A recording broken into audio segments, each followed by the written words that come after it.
Hey everybody, Deathblade here. I'm going to be reacting to the Untamed Season 1, Episode 1. I'm just doing a very short intro after I already recorded and edited it. In fact, as you can see here, I have it pretty much done and I'm going to export it, but I'm going to put this bit in before just to point out that this is the first time I've really done this kind of thing and it didn't quite turn out the way I wanted. For instance, I didn't put the subtitles at the bottom so you can't see what the characters are saying. I should have done that. I actually have the subtitles, they're just kind of cut. And, you know, it's not going to be the greatest reaction video in the world. I will learn from it. Please do give your thoughts and opinions in the comment section below. And I am going to wrap up with some thoughts afterward. So, here we go. Let's get started. I did a poll on Twitter, and this was the winner. This is a really popular Xianxia or cultivation television show. A lot of people are talking about it. I'm pretty active on Twitter, or at least I lurk, and I see a lot of people talking about this. If you want an introduction to the show, I suggest you do some Googling or search here on YouTube. I'm sure you can find plenty of stuff. I'd rather make the best use of my time by doing the reactions. In case any of you are coming across this channel and aren't a subscriber or you don't follow me, first of all, please do subscribe. My name is Deathblade, also known as Jeremy. I translate Chinese fantasy novels, Xianxia, cultivation, Suanhuan, all that stuff. That's what I do to make a living. I have a bunch of stuff on Wuxiaworld.com. If you want more information about my specific works, you can go to my website, which is jeremybai.com, and you can find the links to all of those. So I'm going to kind of be looking at this from the lens of a translator and from somebody who works with this kind of material and has been doing so for many years. All right, without further ado, let's get started.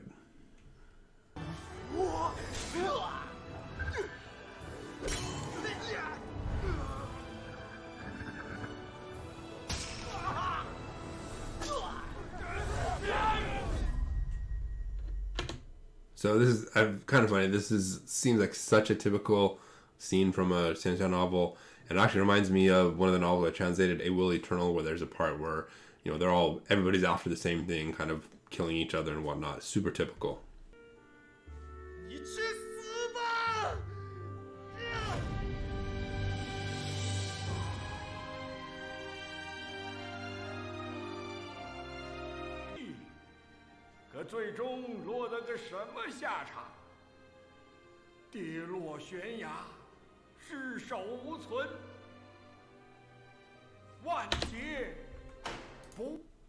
Okay, by the way, I gotta point out, I literally know nothing about this show. I never watched, there's an animated version, never watched it.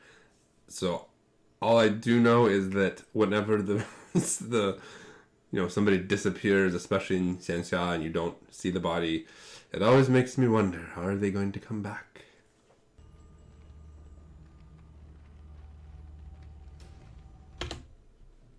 So just a really quick thing I wanted to point out in this scene, if you can see right here.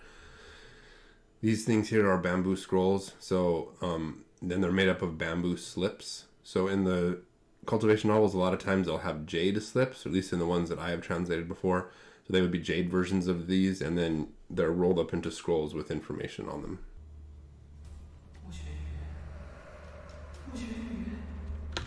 Another thing that's here that is really common in the novels are these paper talismans. So I'm sure you've heard of or read of paper talismans before if you're familiar with the novels. This is what they look like in one version at least.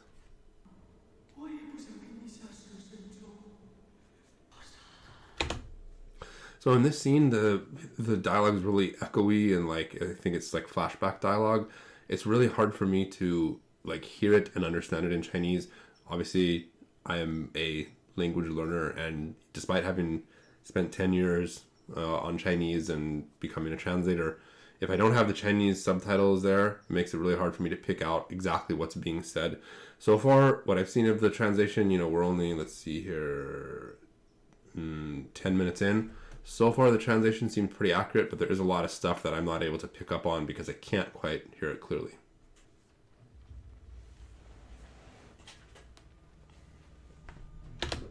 So this is interesting. A lot of times masks come up. For instance, in one of my translations, I Shall Sail the Heavens, there's a whole big thing about a mask. And it's funny because, number one, people won't recognize them when they're wearing a mask, even though sometimes it seems like they would. Another thing that'll happen is in these novels, people end up coughing or spitting up a lot of blood. And sometimes people who are wearing a mask will do that.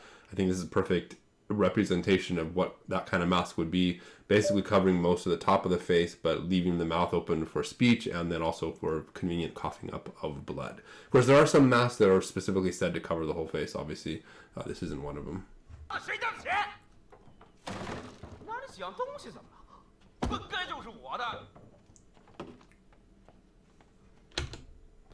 Okay, I don't know anything about the story again, but this really seems like a typical young master.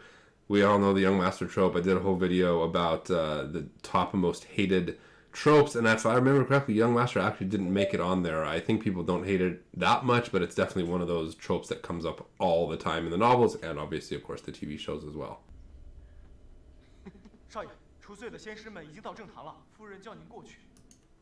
Okay, so they did refer to him as young master, as I expected. One interesting thing is they're using the word cultivator in here. It's actually not what I normally translate as cultivator, so I find that interesting. It's actually a title that I've never personally seen used in any of the novels I've translated, and I've translated over 12 million characters worth of these novels before. It kind of goes to reinforce something I mentioned in just a very recent video about the forms of address in the sect and the clan. And it just goes to show how complicated they are. One thing that I kind of lament is that there can't be some sort of standardized way to translate all these different terms, which would make it so much easier for people who don't speak or understand Chinese to be able to kind of fit all the different pieces together. But, you know, Chinese is a really complicated language, so what can you do?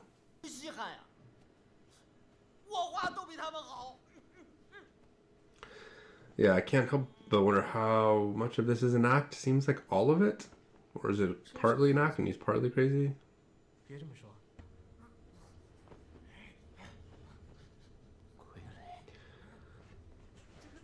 So puppets are something that happen all the time. It can sometimes be a created construct or somebody that's basically been possessed, maybe removed, have their mind removed or whatever.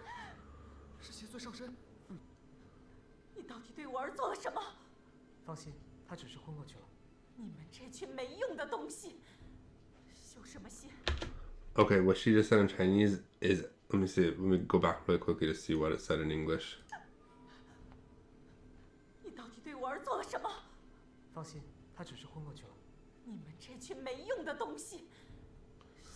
Okay, so she said something in Chinese that's actually way ruder than just saying they're useless, and you can kind of see their expressions sort of fall because, man, that was really insulting.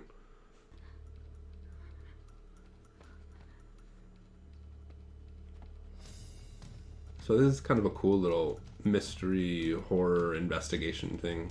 I kind of like these sort of storylines.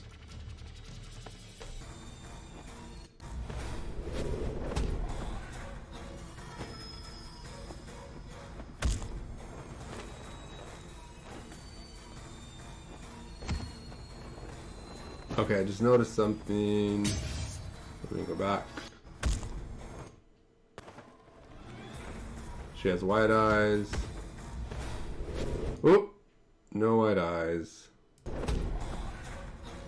Back to white eyes. A little bit of an editing snafu, I guess.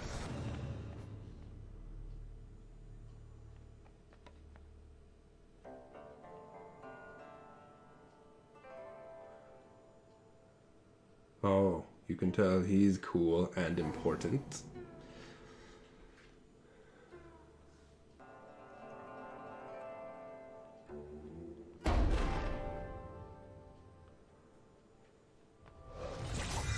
Okay, I love zither attacks.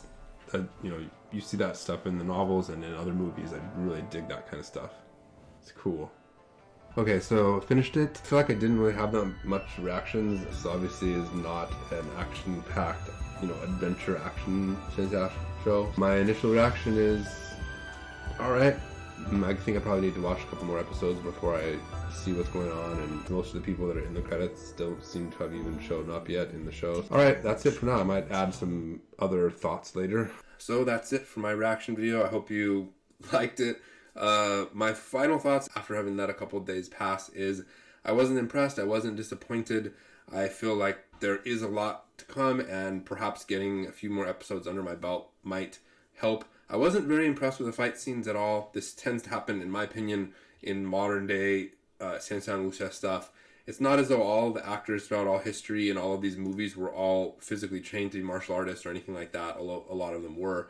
But sometimes the focus on the wire work and the CGI gets so much that it loses some of that. That said, it is Xianxia, so it's not as though you can really do some of the stuff that they do without all of those special effects. In any case, my understanding is this drama series is supposed to be more character-driven than action and CGI-driven, so maybe I'll do more episodes in the future. Maybe I'll just watch them for fun. We'll see. What are your thoughts? Did you like the episode? Have you seen it? And did you not like it? Please feel free to leave comments in the comment section below. Please don't spoil the rest of the show for either me or for anyone else who comes along.